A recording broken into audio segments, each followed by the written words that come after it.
अच्छा, तो अब हम डिस्कस करते हैं कि डेटा शीट जो है एक पावर मॉसफेट की, उसके अंदर जो स्पेसिफिकेशंस हैं। तो मैं एक सैम्पल के तौर पे उठा रहा हूँ IRF 840। मैन्युफैक्चरर है फेयरचाइल्ड सेमीकंडक्टर।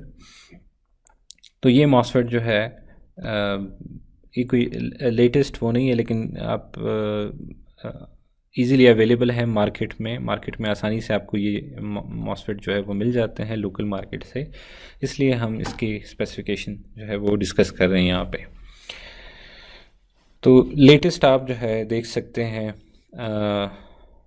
DG की या mouser.com पे आप अपनी स्पेसिफिकेशन जो है, कितनी करंट कितनी वोल्टेज रेटिंग जो है, ये आप उसमें मेंशन कर दें फ़िल्टर में, तो वो आपको बता देगा कि कौन सी कंपनी का जो है कंपोनेंट आपको चाहिए। फेयर चाइल्ड मैंने एक बताया, इसी तरह आप इंटरनेशनल रेक्टिफायर हैं, कंपनीज़ में डिफरेंट आपको वो बता देता हूँ। इंटरनेशनल रेक्टिफायर्स, इसी तरह है एक आर ओम, विषय,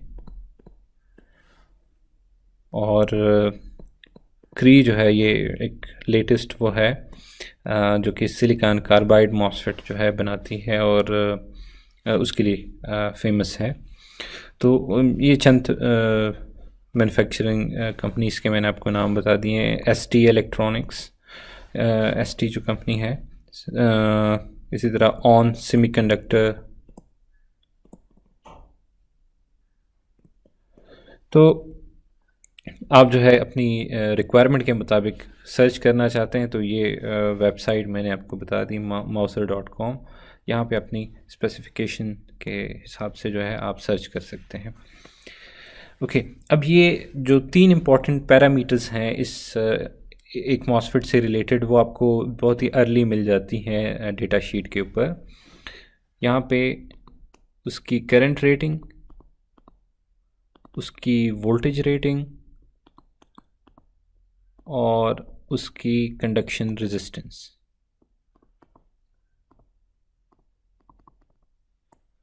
ये 3 चीज़ें आपको, क्योंकि नॉर्मली सिलेक्शन इस बेस पे होती है, मतलब सबसे सिलेक्शन का जो प्रोसेस स्टार्ट होता है सबसे पहले इससे होता है। तो कितनी करंट रेटिंग, कितनी वोल्टेज रेटिंग और कितनी जो है कंडक्शन के टाइम जो है उसकी रेजिस्टेंस कितनी है। तो ये चीज़ें मिल मिला के जो है हमें वो बता देती है कि हमें क्या चाहिए या नहीं चाहिए। ओके, यहाँ पे हमारे पास है उसका पैकेज टाइप।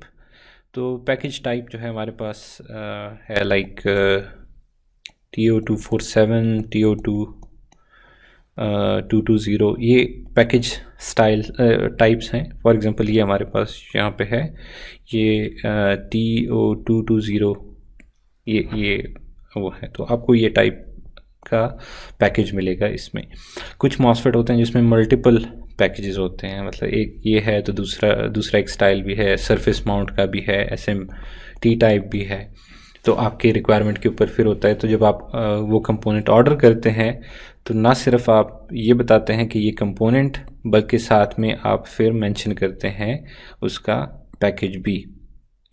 तो पैकेज भी फिर आप साथ में आप मेंशन करते हैं, किसी आप अधूरी बात नहीं कर सकते कि मुझे सिर्फ ये कंपोनेंट चाहिए, तो आप साथ में पैकेज भी बताते हैं। ओके, तो अगेन फीचर्स जो है यहाँ पे, जब आप फीचर्स सेक्शंस में आते हैं तो अगेन स्टार्ट है, ये मैक्सिमम वो है जो कि यहाँ पे भी आपको नज़र आ रहे हैं। 8 एम्पेयर जो है मैक्सिमम करंट है। इसी तरह 500 ये maximum drain to source voltage है। ड्रेन टू सोर्स वोल्टेज है जो कि एक मॉसफेट के, इस मॉसफेट के क्रॉस आता है। अगर IRF 840 के क्रॉस अगर आता है तो गारंटी है कि स्टेबल ऑपरेशन है इसका, लेकिन इससे ज़्यादा की जो है वो गारंटी नहीं है। इसी तरह जब ये कंडक्ट करता है मॉसफेट जो है, इट्स लाइक अ स्विच, और इसकी कुछ रेजिस्टेंस है जब ये कंडक्ट करता है। तो जब ये क्लोज स्विच होगा तो इसकी कुछ रेजिस्टेंस होगी, वो रेजिस्टेंस है 0.85 ओम, और इसको हम आर यहाँ पे जो रिप्रेजेंट किया है RDS on, drain to source conduction resistance जब ये ऑन स्टेट में हो तो 0.850 ओम जो है ये इसकी कंडक्शन रेजिस्टेंस है। ओके, स्टिल जो नई टेक्नोलॉजी है उसके हिसाब से ये वैल्यू जो है वो काफ़ी बड़ी है, लेकिन स्टिल अगेन मैंने क्योंकि मार्केट में इजीली अवेलेबल है इस वजह से इसको चूज़ किया है। ओके, फिर से सेफ ऑपरेटिंग एरिया क्या है इसका, single pulse avalanche energy rated, ये चीज़ें क्या होती है ये हम आगे डिस्कस करते हैं, सेफ ऑपरेटिंग एरिया और ये चीज़ें। नैनो सेकंड स्विचिंग स्पीड के मतलब स्विचिंग स्पीड इसकी ज़्यादा है, और ट्रांसफ़र करेक्टरिस्टिक्स इसकी लीनियर है, हाई इनपुट एम्पिडेंस है क्योंकि इनपुट साइड जो है वो एक कैपेसिटिव वो है, इस वजह से इनपुट एम्पिडेंस की हाई है। ओके, तो ये हमारे पास जनरल डिस्क्रिप्शन, मोर स्पेसिफिक उसकी तरफ आते हैं। तो पहला जो हमारे पास टेबल यहाँ पे बना हुआ है वो है एब्सोल्यूट मैक्सिमम रेटिंग का, कि ये जो है मैक्सिमम रेटिंग्स यहाँ पे है, इससे इसको वायलेट करने पे जो है डिवाइस को ख़तरा है। ठीक है, जिस तरह यहाँ पे लिखा हुआ है caution stresses about those listed in absolute maximum rating में cause permanent damage to the device. इसका मतलब इन रेटिंग्स को अगर आपने वायलेट किया तो फिर डिवाइस को परमानेंट डैमेज जो है वो हो सकता है।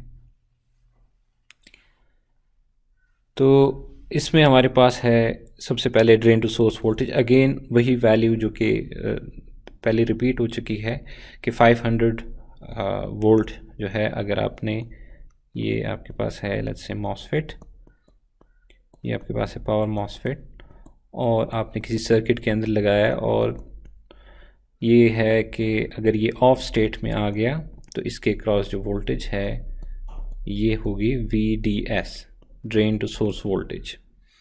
तो ये ड्रेन टू सोर्स वोल्टेज अगर 500 तक चली जाती है तो इट्स ओके, लेकिन 500 से आगे की जो है गारंटी नहीं है इसकी वायलेशन की।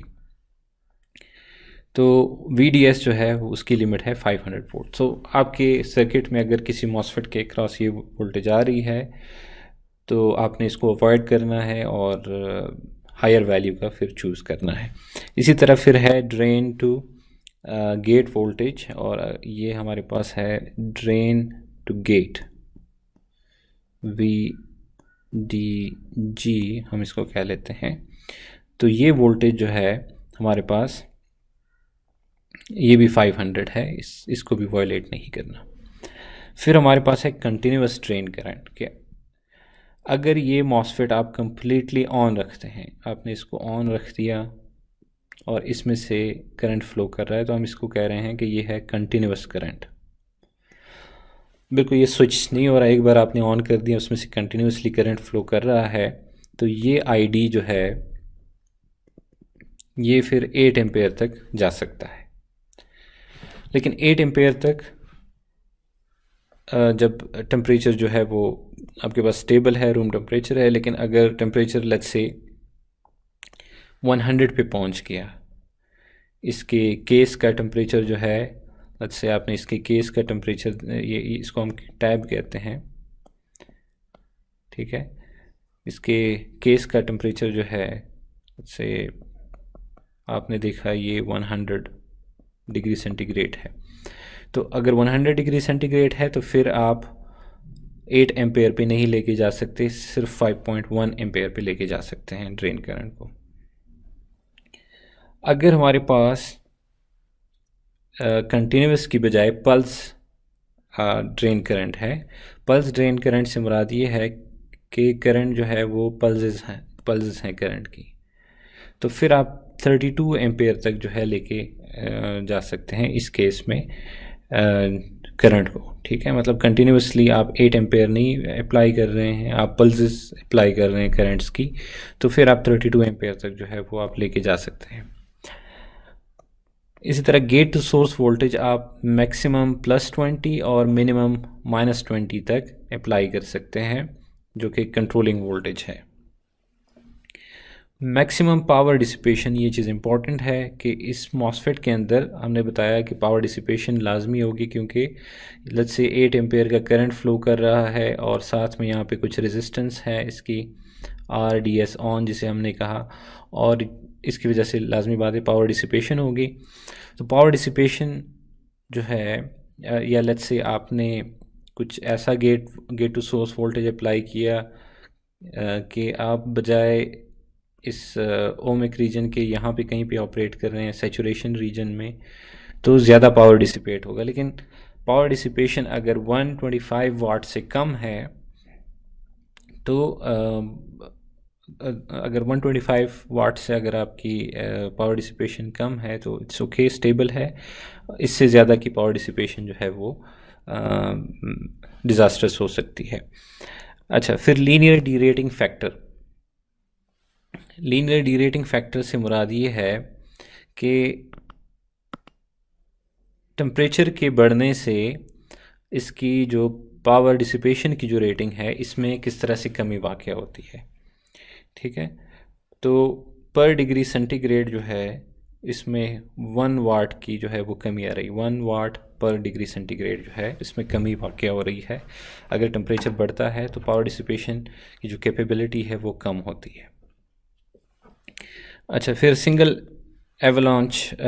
पल्स एवलांच एनर्जी रेटिंग जो है कि एवलांच रीजन में जो एनर्जी जो कि इसकी फेल्यूर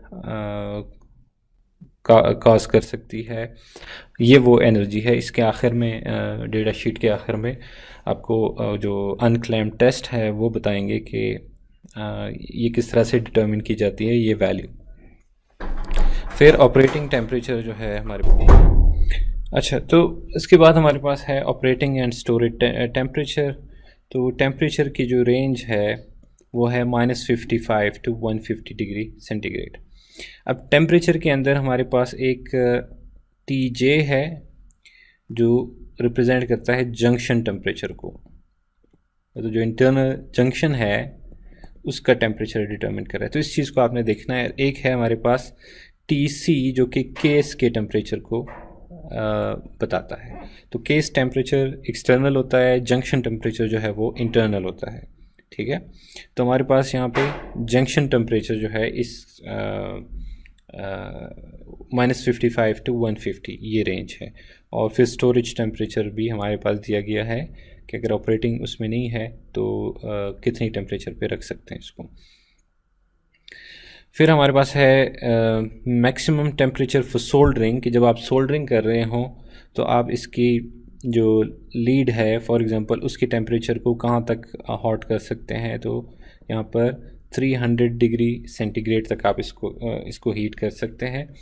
इस चीज़ में इस टाइम पे ये ख्याल रखना होता है कि आप लेट्स से सोल्डरिंग कर रहे हैं तो फुल टाइम ये नहीं करना कि लेट्स से ये 3 पिन्स आप उसको सोल्डर करें तो अपनी सोल्डरिंग गन को मुस्तकिल तौर पे आपने इसके साथ कनेक्ट किया हो, ये काम नहीं करते होते।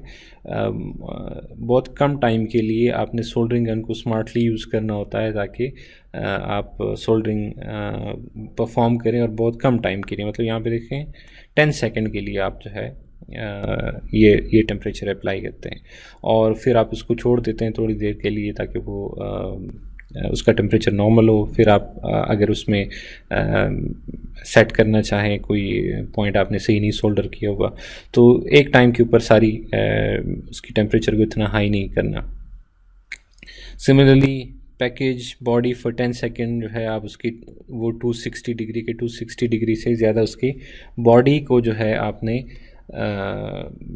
वो नहीं देना, 260 से ज़्यादा टेम्परेचर नहीं देना उसकी बॉडी को 10 सेकेंड से ज़्यादा के लिए। अच्छा जी, फिर इलेक्ट्रिकल स्पेसिफिकेशन में एक हमारे पास जो इम्पोर्टेंट चीज़ है यहाँ पे जिस पे गौर करना है अपने कि वो है टेस्ट कंडीशंस, कि कोई स्पेसिफिकेशन बताई गई है अगर तो वो किसी पर्टिकुलर टेस्ट कंडीशन पे बताई गई है।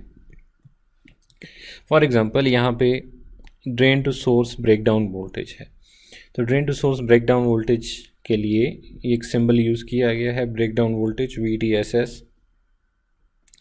कि VGS जब ज़ीरो हो इसका मतलब वो ऑफ स्टेट में हो, ड्रेन करंट कुछ लीकेज इसमें से करंट फ्लो कर रहा हो, ठीक है।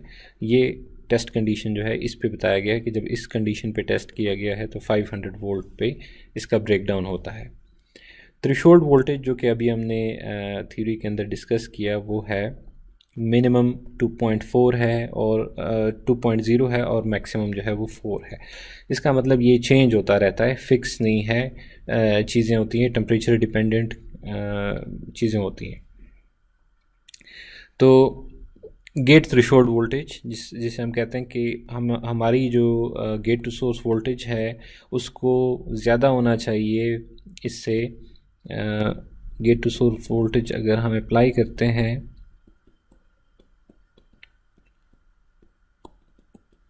तो ये वो वोल्टेज ग्रेटर होनी चाहिए इस थ्रेशोल्ड से।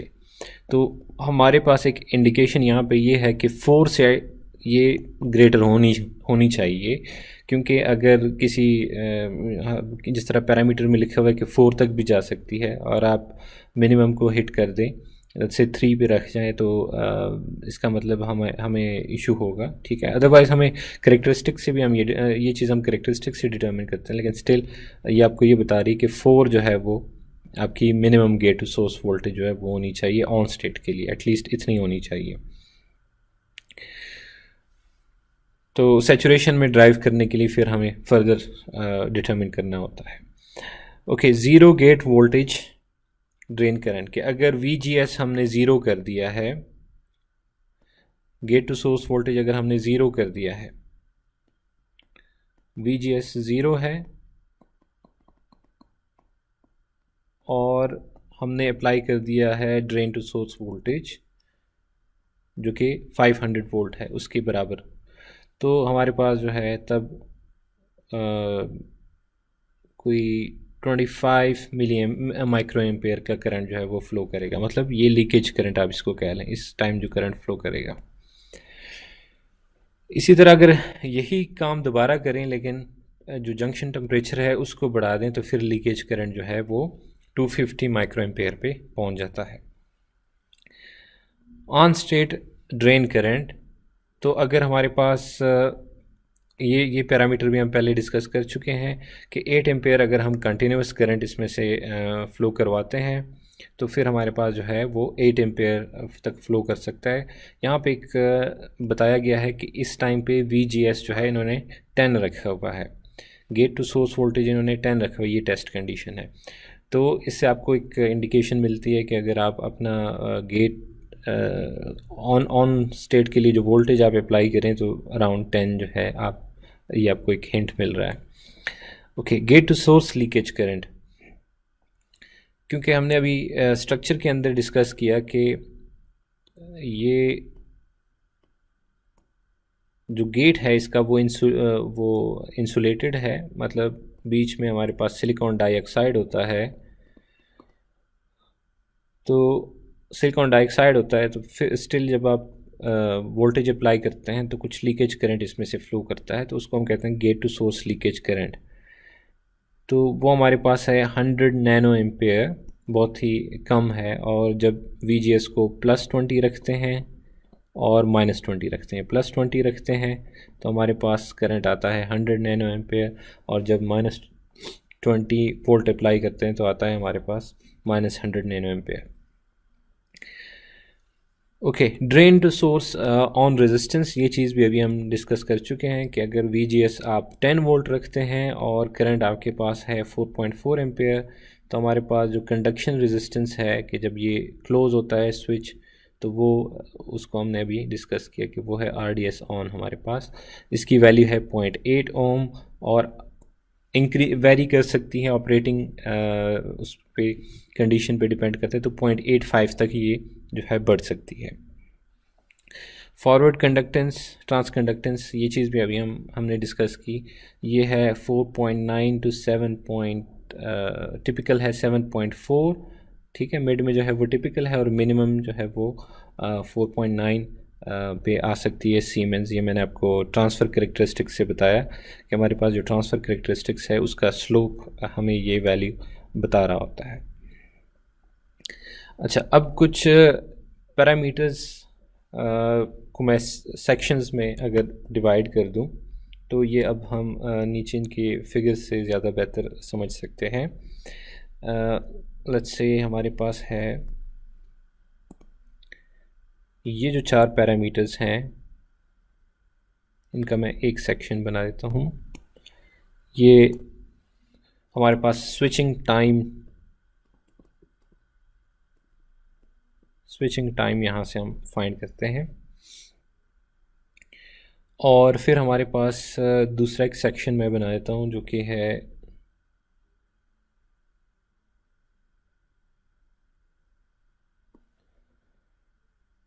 ये से चार्ज से मुतालिक कि गेट का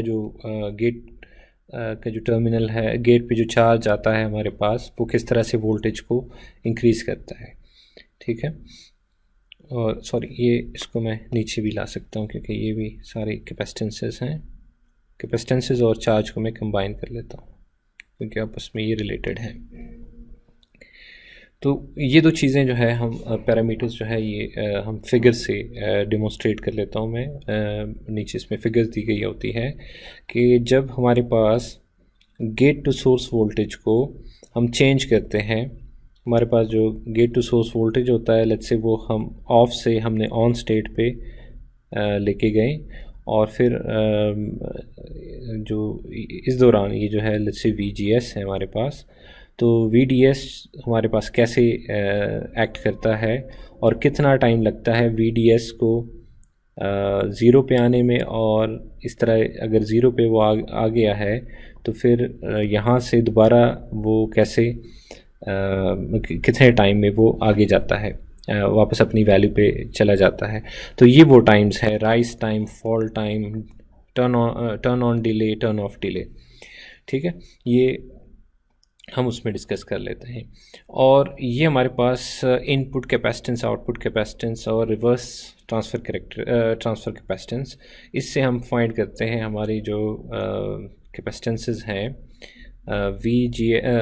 CGS हमने 3 डिफ़ाइन किए थे, CGS, CGD और एक हमने डिस्कस किया CDS। सो CGD यहाँ पे जो है वो हमारे पास ये चीज़ है, रिवर्स ट्रांसफ़र कैपेसिटेंस जो है CRSS, ये हमारे पास है रिवर्स ट्रांसफ़र कैपेसिटेंस। तो CGS हमारे पास CGS जो हमारे पास है वो है CISS, ये जो कैपेसिटेंस दी गई है इस इनपुट कैपेसिटेंस, इसमें से आप सब्ट्रैक्ट करते हैं ये CRSS, तो ये आपको मिल जाता है, इससे आपको मिल जाता है CGS, इससे आपको मिल गया है CGD, और ये जो फाइनल CDS है ये आपको मिलेगा output capacitance COSS minus CRSS से। तो ये 3 कैपेसिटेंस जो हमें हमारे मॉडल के अंदर वहाँ पे है, वो हम यहाँ से डेटा शीट के इन वैल्यूज़ से हम फाइंड कर सकते हैं। तो अगर हमें कोई ट्रांजिएंट सिमुलेशन करनी है, ट्रांजिएंट इफ़ेक्ट डालना है, तो हम ये कैपेसिटेंसेस जो है वो यूज़ कर सकते हैं। या अगर हमें हमारे उसमें हाई वोल्टेज है डिज़ाइन, इसमें जो वोल्टेज का राइज़ है या फॉल है, इसको हम जो है dV/dt कहते हैं कि हमारी पास जो dV/dt है वो हाई है, तो फिर हमारे पास इन चीज़ों को कंसिडर करना होता है हमें। ओके, ये हमारे पास 4 जो है ये नीचे एक फिगर है जिससे हम इसको डेमोन्स्ट्रेट करेंगे, फिगर 14, उससे हम इसको डेमोन्स्ट्रेट करेंगे। ओके, अब हमारे पास मॉसफेट के अंदर कुछ एक तो पैरासिटिक कैपेसिटेंसेस आ गए हैं, अब हमारे पास कुछ पैरासिटिक इंडक्टेंसेस भी होती हैं, और वो हमारे पास ये जो लीड आ गई उसकी कुछ इंडक्टेंस हो गई। तो ड्रेन साइड पे जो इंडक्टेंस है टर्मिनल, उसको हमने एल डी यहाँ पर कह रहे हैं, और सोर्स साइड पे जो है उसको हम एल एस कह रहे हैं। तो सोर्स टर्मिनल ड्रेन वाली उसका यहाँ पे रेटिंग दी गई है, वो 4.5 नैनो हेनरी है, और इसी तरह 7.5 नैनो हेनरी है इंडक्टेंस जो सोर्स टर्मिनल के साथ है। यहाँ पे आपको बताया गया है measured from the source lead. इसी तरह जो ड्रेन वाला है उसकी दो वैल्यूज़ दी गई हैं, क्योंकि दो डिफरेंट पॉइंट्स से वो मेजर की गई है। ठीक है, measured from the contact screw on the tab to the centre of the die, ये एक वैल्यू की गई। Measured from the drain lead from the package to the centre of the die, तो ये दूसरी वैल्यू जो है वो मेजर की गई है। तो पॉइंट इज़ कि पैकेज में अलबत्ता हमने उसमें नहीं देखा जो बेसिक स्ट्रक्चर है, लेकिन जब आप एक्सटर्नल लीड्स कनेक्ट करते हैं तो जब भी हमारे पास कोई ट्रैक बनता है कंडक्टिव, तो उसकी जो इंडक्टेंस है वो हमारे पास इम्पॉर्टेंट हो जाती है। वजह ये कि हमने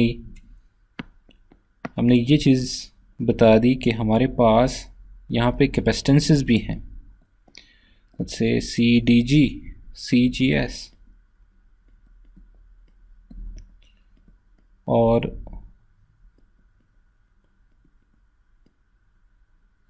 CDS। ठीक है, ये वाली इंटरनल है, तो इस पॉइंट से मैं कनेक्ट कर लेता हूँ।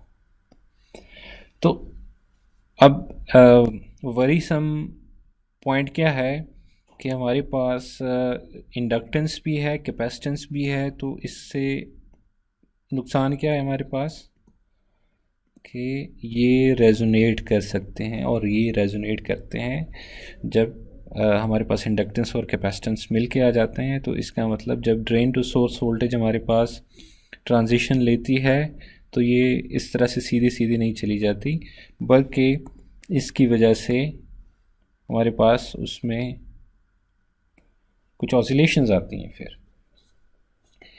तो इस वजह से हमारे पास ये इम्पॉर्टेंट है इन चीज़ों को समझना कि वेव फॉर्म के अंदर जो चीज़ आ रही है वो किसकी वजह से है। तो ये ड्रेन और सोर्स इंडक्टेंस है हमारे पास। सिमिलरली जब आप इसको अपने सर्किट में कोई ट्रैक आप कनेक्ट कर देते हैं, फॉर एग्जांपल इसको आपने कहीं पे कनेक्ट कर दिया एक डायोड के साथ लेट्स से, तो ये जो कनेक्शन है इसकी भी इंडक्टेंस होती है, उसकी भी इंडक्टेंस होती है। तो फिर आपको ये ख्याल रखना होता है कि अगर ये इसकी जो इंडक्टेंस है इक्विवेलेंट, अगर वो इसके साथ मिलके जो रेजोनेंस क्रिएट करेगी वो काफ़ी जो है हार्मफुल हो सकती है, मतलब हार्मफुल या आपकी सर्किट को काफ़ी नॉइज़ी बना सकती है। तो आप इन चीज़ों का ख्याल रखते हैं अपने सर्किट डिज़ाइन में भी, पीसीबी के अंदर भी।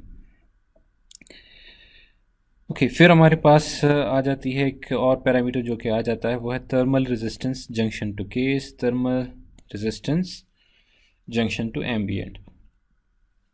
अब जिस तरह से हमारे पास इलेक्ट्रिकल रेजिस्टेंस होती है, इसी तरह से थर्मल रेजिस्टेंस भी होती है। थर्मल रेजिस्टेंस हमारे पास कहाँ से आती है कि अगर हमारे पास पावर डिसिपेशन हो रही है डिवाइस के अंदर, तो डिवाइस के अंदर पावर डिसिपेशन के बाद ये हमारे पास है जंक्शन, तो ये जंक्शन का टेम्परेचर है। तो थर्मल रेजिस्टेंस के बाद हमारे पास है, ये हमारे पास है जंक्शन टू केस रेजिस्टेंस। हमारे पास जो केस है उस तक हीट ट्रांसफ़र होती है, तो उसकी जो टेम्परेचर है उसको हम कहते हैं TC, temperature of the case. और फिर हमारे पास एक रेजिस्टेंस है, thermal resistance from case to ambient. तो ये जो पॉइंट है इस पे है हमारे पास टेम्परेचर ऑफ द एम्बिएंट।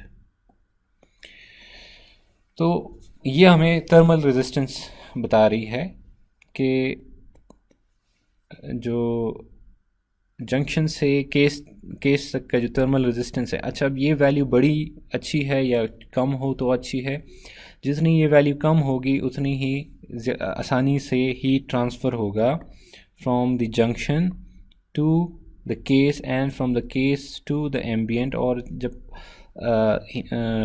ये जो पावर है, सॉरी जो हीटिंग जो इफ़ेक्ट आ रहा है पावर डिसिपेशन की वजह से, तो वो हीट आप जितना आराम से, जितनी स्मूथली आप रिमूव कर सकते हैं फ्रॉम द जंक्शन, तो उतना ही डिवाइस जो है वो स्टेबल रहेगा। अगर आप इसको नहीं रिमूव करते, जंक्शन को से हीट को नहीं रिमूव करते, तो फिर होता ये है कि जंक्शन का टेम्परेचर जो है वो राइज़ करेगा और इसकी जो रेटिंग है लेट्स से 150 या 155 डिग्री सेंटीग्रेड, उसको क्रॉस करके डिवाइस जो है अपने स्टेबल ऑपरेशन से निकल जाएगी।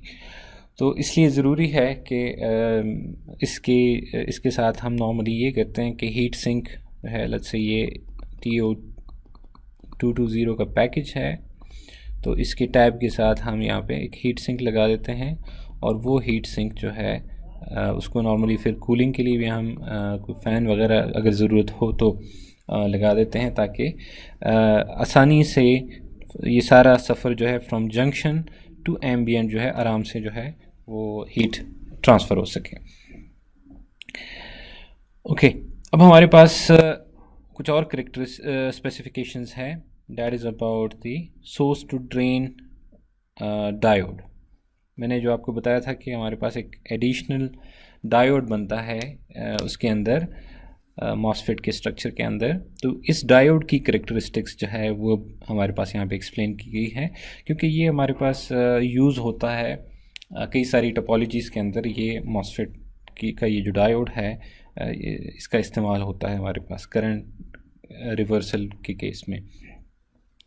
तो सोर्स टू ड्रेन जो करंट हमारे पास है वो 8 एम्पेयर तक जा सकता है, ठीक है। इस बॉडी डायोड में से इसका जो करंट है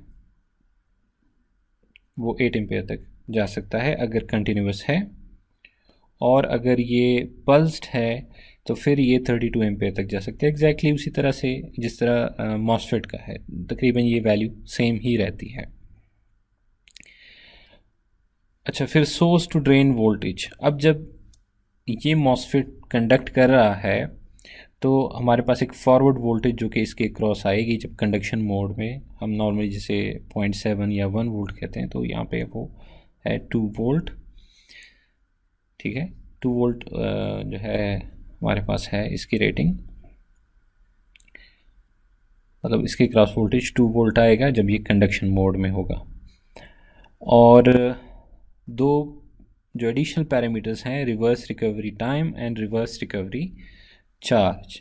अब ये दो पैरामीटर्स जो है थोड़े से डायनामिक उससे रिलेटेड है कि फॉर एग्जांपल हमारे पास डायोड में से करंट फ्लो कर रहा है, कुछ करंट फ्लो कर रहा है, और फिर एक सर्टेन स्लोप के साथ ये डायोड में से करंट जो है वो हम ज़ीरो की तरफ जो है वो आना शुरू हो जाता है। तो डायोड का जो स्टोर्ड चार्ज है, डायोड का जो रिवर्स रिकवरी है, उससे मुराद ये है कि कुछ टाइम के लिए इसमें से रिवर्स करंट फ्लो करेगा, और जब सारा वो डिप्लीट हो जाएगा इसमें से चार्ज, तो फिर उसके बाद ये ऑफ हो जाएगा, कम्प्लीटली ऑफ, लेट्स से यहाँ पे हो गया। तो ये जो टाइम है इसको हम कहते हैं रिवर्स रिकवरी टाइम। ये जो एक्स्ट्रा टाइम ये ले रहा है टर्न ऑफ के लिए, TRR, ये है हमारे पास मिनिमम 210, 475 एंड 970 नैनो सेकेंड। ये टाइम जो है मतलब मिनिमम 210 हो सकता है और मैक्सिमम जो है ये जा सकता है 970, उस पर डिपेंड करता है सिचुएशन पे। अच्छा, अब ये जो टेस्ट कंडीशन यहाँ पे बताई गई है कि 25 जो है ये टेम्परेचर है, करंट जो फ्लो कर रहा था वो था सोर्स टू ड्रेन 8 एम्पेयर था, 8 एम्पेयर करंट था, और ये आपको बता रहा है कि ये जो स्लोप है इस करंट का, जिस स्लोप से ये हमारे पास उसकी तरफ आ रहा था वो था 100 एम्पेयर पर माइक्रो सेकेंड, ठीक है, इसका स्लोप ये था। तो तब ये वैल्यूज़ जो है हमारे पास रिकॉर्ड की गई है। अच्छा, अब हमारे पास है रिवर्स रिकवरी चार्ज जो नेक्स्ट पैरामीटर है, और रिवर्स रिकवरी चार्ज का मतलब ये है कि आप सिंपली ये एरिया बताते हैं कि कितना चार्ज जो है वो इसमें से रिकवर हो गया during this reverse recovery time, ठीक है। क्योंकि ये जो करंट है इस दौरान, इसका आप इंटीग्रल लेते हैं तो ये आपको चार्ज बता देता है। तो ये जो रिवर्स करंट की वजह से जो चार्ज है, रिवर्स रिकवरी चार्ज। तो यहाँ तक मेन जो हमारे पास स्पेसिफिकेशन है मॉसफेट की वो हमने कवर कर ली है। और अब क्विकली जो डिफरेंट कर्व्स हैं हमारे पास वो क्या बताती हैं, वो आपको ज़रा सा मैं बता देता हूँ। Normalised power dissipation versus case temperature. हमारे पास मैक्सिमम इसकी वो बताई गई है, पावर डिसिपेशन वो है 124 वाट है, ठीक है। पहले पेज पे ये चीज़ एब्सोल्यूट मैक्सिमम में बताई गई है। अब नॉर्मलाइज से मुराद ये है कि ये जो अपर वैल्यू है ये एक्चुअली 124 वाट है, या इन अदर वर्ड्स इस पूरे एक्सिस को 124 वाट से डिवाइड कर दिया गया है। तो अब ये है कि टेम्परेचर अगर ज़ीरो है, या लेट्स से ये है 25 है डिग्री सेंटीग्रेड, तो हमारे पास इस दौरान इस रेंज में पावर डिसिपेशन की यही रेटिंग रहेगी, मतलब इतना पावर डिसिपेट हो सकता है। लेकिन अगर टेम्परेचर बढ़ता है तो उससे क्या होगा हमारे पास कि फिर आप ये नहीं कह सकते कि ये 124 वाट तक डिसिपेट कर सकता है, नहीं, फिर इसकी कैपेबिलिटी कम हो जाती है। ये वो कैपेबिलिटी में कमी जो है ये इसमें दिखाई गई। फॉर एग्जांपल 100 डिग्री सेंटीग्रेड पे आप कैसे फाइंड करेंगे, 0.4 टाइम्स 124 वाट। तो एक टर्म लिखी हुई थी ऊपर, आप फिर उसको दोबारा विजिट कर सकते हैं, लीनियर डी रेटिंग फैक्टर, ठीक है। लीनियर डी रेटिंग फैक्टर कि जब टेम्परेचर बढ़ता है तो उसमें कितना चेंज आता है, और इसको मेजर किया गया था वाट पर डिग्री सेंटीग्रेड, कि कितनी उसमें कमी आती है, पावर डिसिपेशन की जो रेटिंग है इसमें कितनी कमी आती है, कितने वाट की कमी आती है जब डिग्री सेंटीग्रेड जो है 1 डिग्री सेंटीग्रेड टेम्परेचर राइज करता है। तो ये ये कर्व आपको ये बता रही है कि पावर डिसिपेशन की जो रेटिंग है ये कम होगी, ये नो लॉन्गर 124 वाट रहेगी अगर आप की टेम्परेचर बढ़ती है। तो इससे मुराद ये है कि आप पहले पेज से जो शुरू की इंट्रोडक्शन है उससे देख के आप ये नहीं अंदाज़ा लगा सकते कि 124 वाट जो है ये पावर डिसिपेशन है। अगर आपको लगता है कि लेट्स से आपका टेम्परेचर यहाँ तक जाएगा तो फिर आपको ये कंसिडर करना है, ये वैल्यू कंसिडर करनी है, 124 वाट जो है उसको नहीं कंसिडर करना। फिर यहाँ पे कंटिन्यूस ड्रेन करंट की जो रेटिंग है टेम्परेचर के साथ, हमने बताया कि 8 एम्पेयर जो है कंटिन्यूस करंट फ्लो कर सकता है अगर 25 डिग्री सेंटीग्रेड टेम्परेचर है। लेकिन अगर टेम्परेचर बढ़ता है, अब टेम्परेचर किस चीज़ का है, केस का है, ठीक है, जंक्शन का नहीं है, तो केस का टेम्परेचर है, यहाँ पे भी केस का टेम्परेचर है।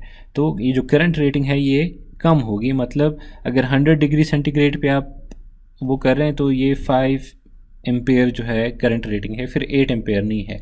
सो अगेन इस चीज़ को आपने ध्यान में रखना है कि रेटिंग जो है जो ऊपर आपको बताई गई है वो एक सर्टेन कंडीशन के ऊपर बताई गई है, और वो कंडीशन जो हमारे पास है, अगर आपकी कंडीशन जो है उससे मैच नहीं करती तो आपने ये चीज़ें दोबारा से सेट करनी है, मतलब इन कर्व से जो है आपने सेट करनी है।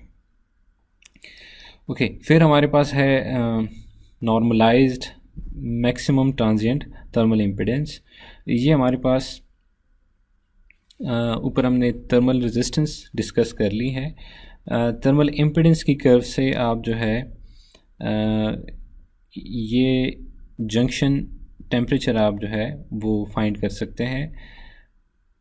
अगर आप पल्स दे रहे हैं पावर की, पावर डिसिपेशन जो है उसकी एक पल्स है, उसका कुछ ऑन टाइम है, उसका कुछ ऑफ टाइम है, और फिर उसका एक ड्यूटी साइकिल है, इतने टाइम के लिए पावर डिसिपेट हो रही है, फिर जो इतने टाइम के लिए है वो पीरियड जो है उसका T2 है, ये T2 है।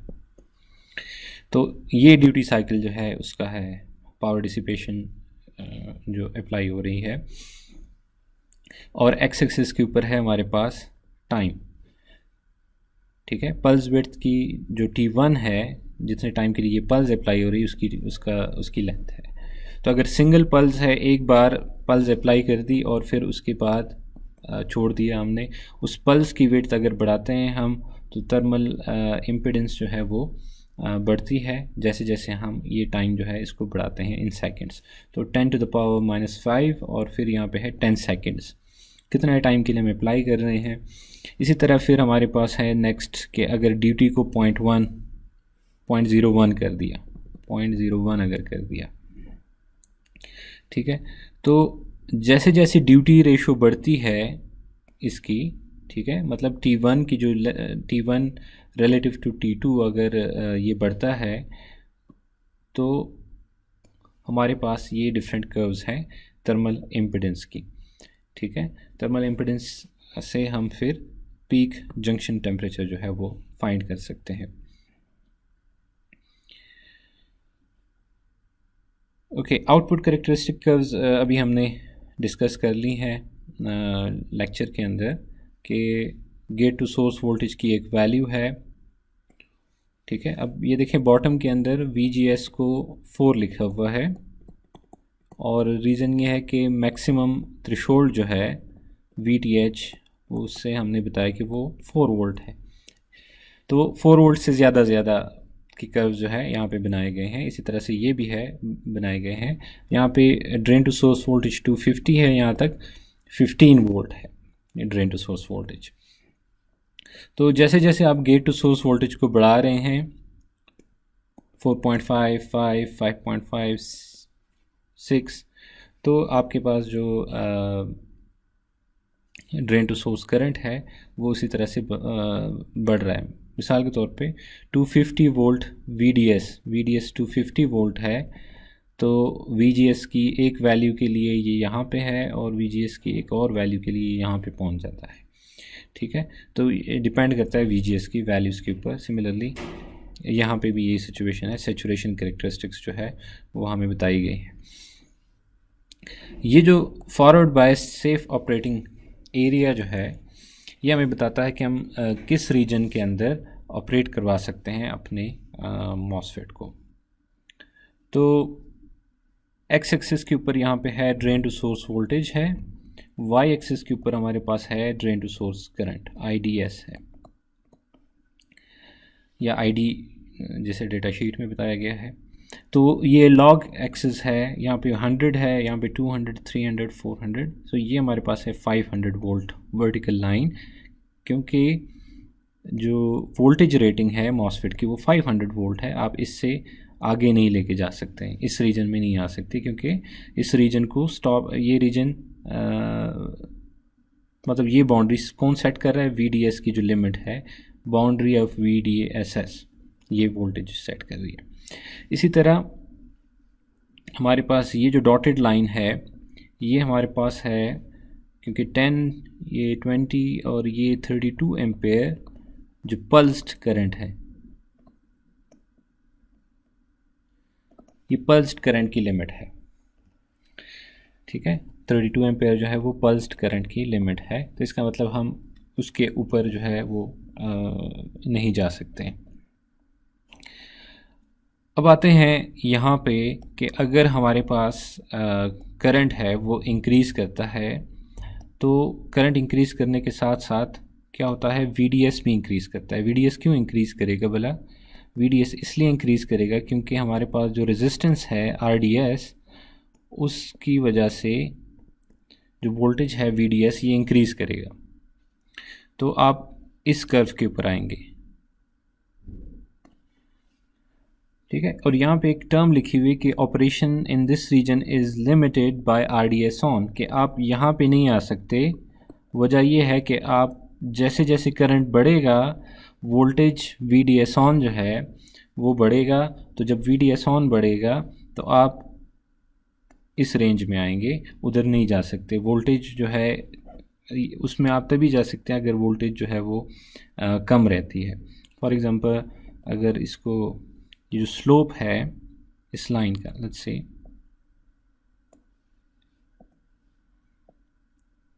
इस लाइन का स्लोप है,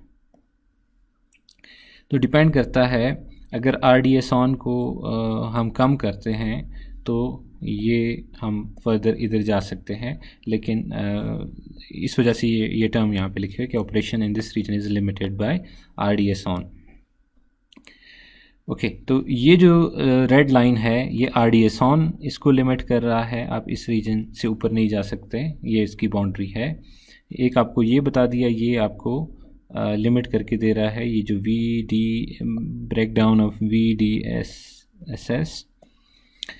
अच्छा, अब पावर डिसिपेशन जो है वो हमारे पास कहाँ पे लिमिट बता रहा है। एक हमने बताया कि करंट लिमिट को नहीं वायलेट करना, एक हमने ये चीज़ बताई। दूसरी चीज़ हमने ये बताई कि VDS को नहीं वायलेट करना, उसकी जो रेटिंग है, सही। और RDS ऑन की वजह से हमारे पास वोल्टेज आ रही होती। और अब अगर हमारे पास है पावर डिसिपेशन जो है,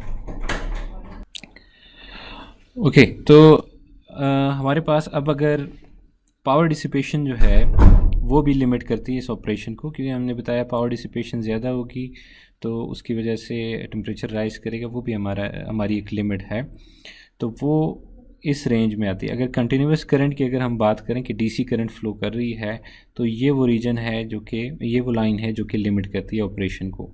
हम इसके ऊपर जो रीजन है इसको नहीं यूज़ कर सकते। इसी तरह फिर अगर जो करंट है वो कंटिन्यूस की बजाय पल्स्ड होती है और 10 मिली सेकंड जो है उसकी वो है पल्स विड्थ है, तो फिर जो है ये रेंज है। फिर इसी तरह 1 मिली सेकेंड, और अगर 100 माइक्रो सेकेंड है तो ये इसी तरह 10 माइक्रो सेकेंड है। तो ये आपको डिफरेंट जो है सेफ़ ऑपरेटिंग रीजन ये आपको बता रहा है कि आप किस रीजन के अंदर एक्चुअली ऑपरेट कर सकते हैं मॉसफेट को। अब ट्रांसफ़र कैरेक्टरिस्टिक कर्व भी हमने डिस्कस किया उसके अंदर लेक्चर के अंदर, और ये एक्चुअली है VGS gate to source voltage और drain to source current IDS। तो VGS के साथ ड्रेन टू सोर्स करंट का जो रिलेशन है वो हमें ये बता रहा है कि जैसे जैसे हम VGS को बढ़ाते जाएंगे ड्रेन टू सोर्स जो करंट है वो बढ़ता जाएगा। फिर दो कर्व्स हैं, एक जंक्शन टेम्परेचर 150, दूसरा 25 डिग्री सेंटीग्रेड पे जंक्शन टेम्परेचर को बताया गया है। ये कर्व्स बताए गए हैं कि किस तरह से ये करंट जो है इंक्रीज़ करते हैं। फिर जो ऑन स्टेट रेजिस्टेंस है जिसे हमने डिक्लेयर किया कि ये इक्वल टू 0.85 ओम है, वो भी चेंज होता है केस टेम्परेचर या जंक्शन टेम्परेचर जो भी है उसकी वजह से इसमें चेंजेस आती हैं। तो यहाँ पे हमें कर्व बताया गया है कि जैसे टेम्परेचर बढ़ेगा ये ऑन स्टेट की जो रेजिस्टेंस है ये बढ़ती जाएगी, ये जो कंडक्शन रेजिस्टेंस है ये बढ़ती जाती है। और ये हमारे पास जब VGS हमने 20 रखा हुआ है, और अगर हमने VGS को लेट्स से 10 रखा है तो फिर ये कुछ यूँ बढ़ेगा। अब ज़्यादा बढ़ना जो है इसका वो हमें इसलिए सूट नहीं करता क्योंकि इस रेजिस्टेंस के बढ़ने का मतलब है more and more conduction losses. इसमें से जो करंट फ्लो कर रहा है ID, तो इसके क्रॉस जो वोल्टेज है वो VDS है, तो ID टाइम्स VDS जो है वो हमारे पास पावर डिसिपेशन है। तो पावर डिसिपेशन ज़्यादा होगी अगर हमारे पास ये जो कंडक्शन रेजिस्टेंस है RDS ऑन ये ज़्यादा होती है, बढ़ती है अगर। अच्छा, इसी तरह से फिर हमारे पास है ऑन स्टेट ओके, ये हमारे पास है केस रेजिस्टेंस, और ये हमारे पास है फिर जंक्शन रेजिस्टेंस की वजह से जो चेंज आ रहा है हमारे पास ड्रेन टू सोर्स रेजिस्टेंस के अंदर, तो वो हमारे पास फिर यहाँ पे हमने प्लॉट किया है। इस दौरान ये एक चीज़ नोटिस करें कि ये वाला नॉर्मलाइज्ड है और ये वाला नॉर्मलाइज्ड नहीं है, तो इसका मतलब ये वाला स्टार्ट हो रहा है वही 0.85 या उधर से जहाँ से भी रेटिंग हमें बताई गई है। और यहाँ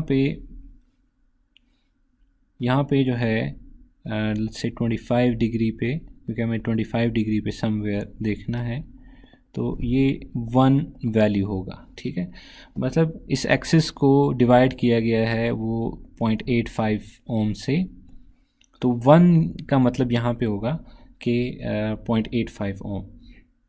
तो नॉर्मलाइज्ड एक्सिस में इस चीज़ का ख्याल रखना है। ओके, फिर जो हमारे पास है normalized drain to source break down voltage versus junction temperature, कि जंक्शन टेम्परेचर अगर चेंज होता है, इंक्रीज़ करता है, डिक्रीज़ करता है, तो जो ब्रेक डाउन वोल्टेज हमने बताई थी 500 वोल्ट, वो उसके ऊपर क्या फ़र्क पड़ता है।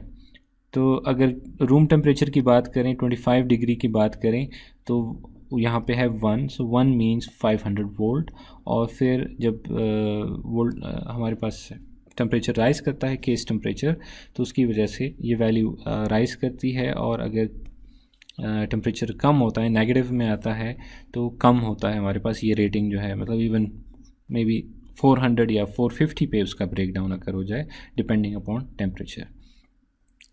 फिर पैरासिटिक कैपेसिटेंस का हमने एक सेक्शन देखा, जिसमें CISS से हमने CISS और CRSS से हमने फाइंड किया कि जो CGS है, gate to source parasitic capacitance, वो हमारे पास है CISS माइनस CRSS। ये ऊपर उस पर आप देख लीजिएगा, बल्कि यहाँ पे मेंशन भी है कि CISS is CGS plus CGD, जबकि CRSS जो है वो CGT है, और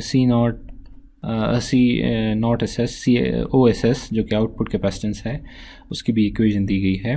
तो ये हमारे पास drain to source voltage dependency ये बता रही है कि अगर drain to source voltage change होती है तो इन कैपेसिटेंसेस में क्या क्या चेंजेस आती हैं, ये यहाँ पे प्लॉट की गई हैं। तो आपने अपनी वोल्टेज का देखना है कि लेट्स से आप किस वोल्टेज पे ऑपरेट कर रहे हैं। लो वोल्टेज पे इसमें ट्रांजिशन ज़्यादा है, इस चीज़ को ऑब्जर्व करें कि यहाँ से आगे जो है ये ऑलमोस्ट फ्लैट है। लेट्स से अगर आप 200 वोल्ट पे ऑपरेट कर रहे हैं, तो ये जो वैल्यू है ये वैलिड है तकरीबन हायर वोल्टेजेस के लिए। और ट्रांसकंडक्टेंस ड्रेन इस साइड पे है, ड्रेन करंट, और वाई एक्सिस पे है ट्रांसकंडक्टेंस। और हमने बताया कि जो VGS वर्सेस ID की कर्व है, उसमें ये स्लोप बता रहा होता है हमें कि ये delta ID over delta VGS जो है, ये रेशो है हमारे पास। तो ड्रेन टू सोर्स करंट, अगर हम यहाँ से एक चीज़ देखें कि ड्रेन टू सोर्स करंट जो है, अगर देखें तो डिफरेंट टाइम पे ये जो स्लोप है ये डिफरेंट है, तो इस वजह से पूरी एक कर्व जो है बन रही है हमारे पास एक टेम्परेचर के लिए, कि ट्रांसकंडक्टेंस जो है इस तरह से चेंज हो रहा है with respect to drain current. एक टेम्परेचर जंक्शन ये है, दूसरा ये है, तो एक और कर्व हमारे पास दूसरे जंक्शन टेम्परेचर के लिए। और बॉडी डायोड जो हमारे पास हमने डिस्कस किया मॉसफेट का, उस बॉडी डायोड में उसकी कैरेक्टरिस्टिक्स यहाँ पे आ गई हैं, क्योंकि ये बॉडी डायोड एक डायोड की तरह सिंपल एक्ट कर रहा है। तो इसके क्रॉस जो वोल्टेज है उसको हम VSD कह रहे हैं यहाँ पे, और उसके थ्रू जो करंट है उसको हम ISD कह रहे हैं, सोर्स टू ड्रेन करंट। तो इनके बीच जो डायोड की जिस तरह एक फॉरवर्ड कैरेक्टरिस्टिक कर्व होती है, ये एग्जैक्टली वही चीज़ है। तो लेट्स से ये इस वोल्टेज से पहले ज़ीरो है करंट, लेट्स से, और इसके बाद जो है वो इंक्रीज़ करना शुरू कर जाता है इस तरह से। तो डिफरेंट टेम्परेचर के लिए ये कैरेक्टरिस्टिक डिफरेंट है। ओके, फिर हमने कैरेक्टरिस्टिक्स में जो चार्ज, गेट चार्ज की कैरेक्टरिस्टिक है, उसको हमने डिस्कस नहीं किया। मैंने ये बताया कि हम आगे उसको एलाबोरेट करेंगे। मैं आपको दोबारा से बता देता हूँ। ये करेक्टरिस्टिक जो है गेट चार्ज की, टोटल गेट चार्ज एक करेक्टरिस्टिक है, गेट टू सोर्स चार्ज और गेट टू ड्रेन चार्ज, इनकी वैल्यूज़ यहाँ पे बताई गई हैं। तो ये चीज़ हम डिस्कस करने लगे हैं इस कर्व के ज़रिए यहाँ पे। तो इस कर्व में एक्स एक्सिस के ऊपर है गेट चार्ज, और इसका मतलब ये है कि गेट के ऊपर चार्ज कितना आ रहा है, ठीक है। अब होता ये है कि जैसे जैसे गेट का चार्ज जो है वो इंक्रीज़ होता है, साथ ही साथ गेट टू सोर्स वोल्टेज जो है वो भी राइज़ करता है। तो ये जो VGS है, VGS जो है वो डिटरमिन करता है कि यहाँ पे जो चार्ज गेट जो चार्ज स्टोर कर रहा है, जो गेट चार्ज हो रहा है, उस पर डिपेंड कर रहा है। तो लेट्स से यहाँ तक जो चार्ज है, यहाँ पे जितना भी चार्ज एक्यूमुलेट हो गया उसकी वजह से ये गेट टू सोर्स वोल्टेज यहाँ तक पहुँचा है। अब शुरू में मैं इसका इक्विवेलेंट कैपेसिटेंस अगर मैं साथ में इसकी बनाऊं, हमारे पास एक गेट टू सोर्स कैपेसिटेंस है CGS है, एक हमारे पास gate drain to gate capacitance है। तो जब ये रीजन हम कंसिडर कर रहे हैं तो हमारे पास गेट टू सोर्स कैपेसिटेंस जो है ये चार्ज हो रहा है मॉसफेट का, और साथ ही साथ वोल्टेज जो है वो बढ़ रही है, ठीक है। थ्रेशोल्ड हमारे पास नियरली 4 वोल्ट पे है, इसका मतलब जो कंडक्शन का प्रोसेस है वो यहाँ से वो स्टार्ट हो जाता है, ठीक है। कंडक्शन जो है यहाँ से आगे ट्रिगर करना शुरू हो जाती है। लेकिन इस पॉइंट के ऊपर जब चार्ज पहुँचता है और ये मॉसफेट कंडक्शन उसमें आना शुरू हो जाता है, तो ये जो ड्रेन टू गेट कैपेसिटेंस है ये साथ में चार्ज होना शुरू हो जाता है।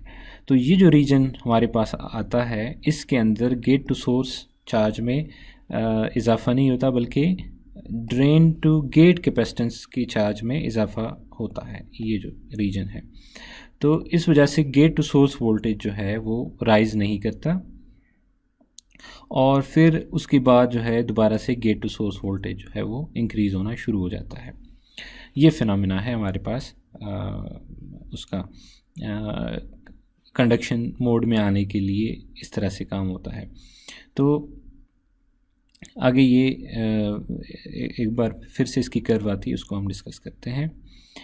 अच्छा, एवलांच एनर्जी जो है रेटिंग हमने इसमें एक डिस्कशन की, एब्सोल्यूट मैक्सिमम उसमें आई थी। तो उसके लिए एक टेस्ट परफॉर्म किया जाता है, अनक्लैम्प्ड एनर्जी टेस्ट सर्किट, इसको यूज़ करके। तो इसमें सिंपली ये होता है कि ये गेट पल्स अप्लाई करते हैं हम मॉसफेट को, और इसको कंडक्शन मोड में ले आते हैं। तो कंडक्शन मोड में ले आते तो यहाँ से एक करंट जो है वो फ़्लो करना शुरू कर देता है, क्योंकि आपने गेट के ऊपर कुछ वोल्टेज अप्लाई कर दी।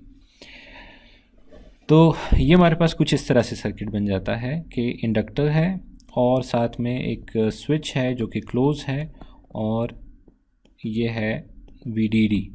तो यहाँ से कोई करंट फ़्लो कर रहा है। अब हो ये रहा है कि आप अगर इस स्विच को ओपन करते हैं तो ये इंडक्टर में से कोई करंट फ़्लो कर रहा है, और आप एकदम से उसके करंट को ज़ीरो करते हैं तो क्या इफ़ेक्ट होता है। ये जो di/dt है, इसका di/dt इसका बहुत ही हाई हो जाता है, और di/dt से मुराद ये है कि जो इंडक्टर की वोल्टेज है वो क्या होती है, LdI/dt। तो इसकी जो वोल्टेज है वो बहुत हाई हो जाती है। तो इसके नतीजे में, और दूसरा इसकी पोलैरिटी कुछ मतलब जो अप्लाई होगी वो कुछ यूँ होगी, क्योंकि नेगेटिव है स्लोप, तो ये कुछ यूँ होगी। तो इसका मतलब इस मॉसफेट या इस डिवाइस के क्रॉस जो वोल्टेज है वो काफ़ी हाई वोल्टेज जो है वो अपीयर होगी। ये सिर्फ ये टेस्ट करने के लिए कि ये डिवाइस कितनी जो है इसके ब्रेकडाउन को टेस्ट करने के लिए ये काम किया जाता है। तो यहाँ पे इसकी वेव फॉर्म नज़र आ रही है आपको, यहाँ पे वेव फॉर्म नज़र आ रही है कि हमारे पास जो वोल्टेज है VDD, ये असल में VDD है, अप्लाई किया गया है वोल्टेज VDD, और इस पॉइंट के ऊपर हमने अप्लाई कर दी VGS, gate to source voltage जो है हमने अप्लाई कर दी, उसको ऑन कर दिया। गेट टू सोर्स वोल्टेज जो है, सॉरी इस पॉइंट पे नहीं है, इस पॉइंट पे, यहाँ तक ज़ीरो है, इस पॉइंट पे हमने अप्लाई कर दिया और इस पॉइंट पे आके हमने रिमूव कर दिया गेट टू सोर्स। ये है हमारे पास, इसकी जो लेंथ है वो है TP। अब जब हम यहाँ पे गेट उसको ज़ीरो कर रहे हैं, गेट टू सोर्स वोल्टेज को, तो ये हो क्या रहा है कि गेट जो VDD है उससे ज़्यादा एक वोल्टेज अप्लाई हो रही है अक्रॉस दी मॉसफेट। वजह क्या है? हाई DI/dt, क्योंकि आपने एकदम से बंद कर रहे हैं। तो करंट की वेवफॉर्म यहाँ पे देख लें कि करंट जो है वो ज़ीरो है जब मॉसफेट ऑफ है, फिर हमने इस रीजन में मॉसफेट को ऑन किया तो करंट जो है हमने राइज करके इस पॉइंट पे ले आए हैं। अब जब आप एकदम से ऑफ करने लगेंगे तो उसको कुछ, ये वो DI/dt है और ये इन्फोर्स करेगा, इस पॉइंट के बाद जो है ये ऑफ हो जाएगा, इस पॉइंट के बाद ये मॉसफेट जो है वो ऑफ है, यहाँ तक जो है वो मॉसफेट जो है वो ऑन है। तो ये जो एडिशनल वो आ गई हमारे पास, ये इस चीज़ को के टेस्ट के लिए यूज़ होता है कि हमारे पास उसका ब्रेकडाउन चेक किया जाए कि वो फेल्योर उसका कब होता है। तो ये जो रेटिंग सेट होती है हमारे पास उसकी मॉसफेट की, वो कुछ इस तरह से हो रही है। तो ये इस वोल्टेज को फिर डिजिग्नेट किया जाता है breakdown voltage of the MOSFET, और जो एनर्जी यहाँ पे उसके क्रॉस आ जाती है, इसको फिर हम एवलांच एनर्जी डिक्लेयर करते हैं। एक और रेटिंग्स जो कि हमने वहाँ पे टेबल के अंदर मैंने बताया कि बाद में उसको फिगर से एक्सप्लेन करेंगे, तो वो हम यहाँ से कर सकते हैं कि हमने लेट्स से VGS को इंक्रीज़ किया और फिर डिक्रीज़ किया, ये एक पल्स जो है हमने अप्लाई कर दी। तो इसके नतीजे में होता क्या है कि VGS अपने 10% अपने VGS से जब VDS 90% तक आ जाए, ये जो टाइम है इसको हम कहते हैं टर्न ऑन डिले। कि हमने VGS को अप्लाई कर दिया, वो अपने 10% से 10% पे पहुंच गया और फिर उधर से लेके VDS, मतलब इस सर्किट को देख लें कि अगर आप VGS अप्लाई करते हैं ये ऑन हो जाता है, जब ये ऑन हो जाएगा तो VDS को क्या होगा, ड्रेन टू सोर्स, ये है VDS को क्या होगा, VDS कम होगा। ठीक है, ये अगर कंडक्शन मोड में आता है मॉसफेट तो इसके क्रॉस जो वोल्टेज है ये कम होगा, लेकिन एक इसमें ये जो डिले है कि एकदम से ये बिल्कुल ज़ीरो पे नहीं आ गया। हम जो आइडियली बनाते हैं कि VGS ये अप्लाई किया तो VDS एकदम से यूँ ज़ीरो हो गया, ऐसे आइडियली नहीं होता, ये एक्चुअल पिक्चर है। तो ये जो है टर्न ऑन डिले, फिर अपने 90% से 10% पे VDS आने के लिए इसको हम कहते हैं राइज टाइम, TR, ये भी डेटा शीट में गिवन है। फिर जब ऑफ उसकी तरफ आते हैं, इसको राइज टाइम इसलिए कहा जाता है क्योंकि करंट इस टाइम राइज कर रहा है। ठीक है, बेशक वोल्टेज फॉल कर रहा है लेकिन करंट जो है वो इसमें से राइज कर रहा है, क्योंकि यहाँ पे अब करंट फ्लो करेगा IDS, उस वजह से इसको राइज टाइम कहा जाता है। फिर यहाँ पे हम दोबारा से एक ऑफ ट्रांजिशन की तरफ जा रहे हैं, तो 90% से VGS जब 90% पे पहुँच गया और अगेन अब अगर ये ऑफ होगा तो VDS जो है बढ़ेगा। अगर ऑफ स्टेट की तरफ आते हैं, अगर ये ज़ीरो की तरफ मूव करता है तो 90% से 90% पे जब पहुँच गया VGS और VDS जब 10% पे पहुंच गया, मतलब राइज करने लगा, तो इस टाइम को हम कहते हैं टर्न ऑफ डिले। और 10% से 90% पे जब VDS पहुंचता है तो इसको हम कहते हैं फॉल टाइम। तो ये हमारे पास डेटा शीट के अंदर गिवन है कि, और ये डिटर्मिन करती है कि कितना फास्ट हमारा जो मॉसफेट है वो कितना फास्ट है। अगर ये टाइम कम होगा तो इसका मतलब उतना ही क्विक ट्रांजिशन ये कर रहा है। और अगर हमें ज़्यादा स्विचिंग फ्रीक्वेंसी चाहिए, जितनी ज़्यादा स्विचिंग फ्रीक्वेंसी चाहिए, तो इसका मतलब उतना ही हमें एक मॉसफेट चाहिए जो कि जल्दी से जल्दी वो लेट्स से ये एक ज़्यादा टाइम है, ये एक ज़्यादा टाइम ले रहा है, तो इसको हम डिक्लेयर करेंगे कि ये एक स्लो मॉसफेट है, जबकि इस वाले को हम एक फास्ट मॉसफेट डिक्लेयर करेंगे।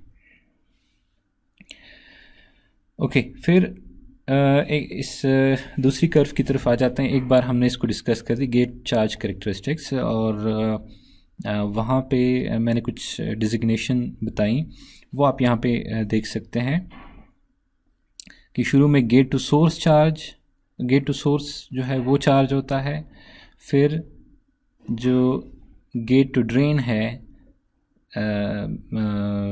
मॉसफेट सॉरी कैपेसिटेंस, वो चार्ज होती है, और फिर हमारे पास फिर से गेट टू सोर्स में इंक्रीज़ होता है।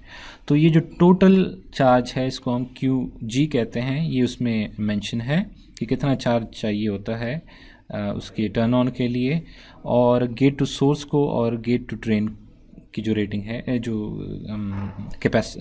चार्ज है, ये भी मेंशन होता है। और इसमें अब आप ये देख सकते हैं कि जब ड्रेन टू सोर्स की जो वोल्टेज है, ये VDS एक कर्व यहाँ पे बनाया गया है कि जैसे जैसे ये अगर V थ्रेशोल्ड को क्रॉस करता है, ठीक है, ये VGS कर्व जो है, VGS के अंदर जो चेंज आ रहा है विद चार्ज, अगर ये उसको क्रॉस करता है थ्रेशोल्ड को, तो इसका मतलब मॉसफेट ऑन होना शुरू हो जाएगा और उसके क्रॉस जो वोल्टेज है वो कम होना शुरू हो जाएगा, ठीक है। और ये जो पॉइंट है इसको हम मिलर लेवल भी कह सकते हैं, मिलर प्लेटू कह सकते हैं हम इसको। इसके बाद हमारे पास जो वोल्टेज है वो बिल्कुल ज़ीरो हो चुकी होती है, अलबत्ता वो गेट टू सोर्स वोल्टेज जो है वो इंक्रीज़ कर जाती है। तो ये हमारे पास रेटिंग्स जो हैं एक मॉसफेट के अंदर जो जो इन्फॉर्मेशन है मैंने कोशिश की कि आप तक डिलीवर कर सकूं, और कुछ चीज़ें ऐसी हैं जिसको आप नॉर्मली इग्नोर करते हैं, मे बी वो भी आपको कभी कभार देखनी पड़ जाती है कि डेटा शीट के अंदर कोई चीज़ चेंज करते हैं तो उसके लिए ये इनकी ज़िम्मेदारी नहीं है कि ये आपको बताएं पहले से कि हमने जो है ना इसकी वो चेंज कर दी है डिवाइस की रेटिंग, मतलब पहले डेटा शीट में ये थी, वो हमें 2 वोल्ट या 3 वोल्ट बढ़ गई है या कम हो गई है नए टेस्ट के दौरान या कुछ, तो ये इनकी ज़िम्मेदारी नहीं है, मतलब ये रिस्पॉन्सिबल नहीं है उस काम के लिए, ये बग़ैर बताए जो है कर सकते हैं। ये नहीं कि आपने एक डिवाइस ख़रीदी तो ये आपको लाजमी ईमेल करेंगे कि आपने जो है ना डिवाइस ख़रीदी है, तो आपको ये बताना ज़रूरी है। दूसरा एक और चीज़ कि life support devices or system or devices intent for surgical implants into body whose failure to perform when properly used in accordance with instruction for use